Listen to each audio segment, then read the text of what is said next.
இரவல் வந்தவன் கேட்கின்றான், அவன் இல்லை என்றால் அவன் விடுவானா. சிங்கப்பூர் திராவிட செல்வம் அவர்களுக்கு என் மனம் நிறைந்த பிறந்தநாள் வாழ்த்துக்களை தெரிவித்துக் கொள்கிறேன். மூன்றெழுத்தின் மீது எப்போதுமே ஒரு சக்தி இருக்கும் என்று சொல்வது உண்டு.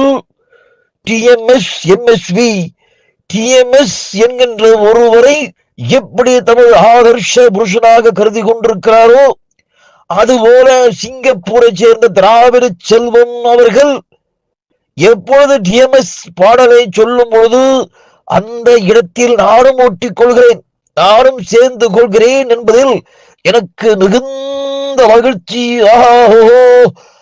அப்பேற்பட்ட திராவிட செல்வம் அவர்கள் பிறந்த நாளை கொண்டாடுகிறார் என்று வரும்பொழுது, பிறந்த நாள் இன்று பிறந்த நாள், நாம் பிள்ளைகள் போலே தொல்லிகள் எல்லாம் மறந்த நாள் என்று மனமாற சந்தோஷமாக வாழ்த்துகிறேன்.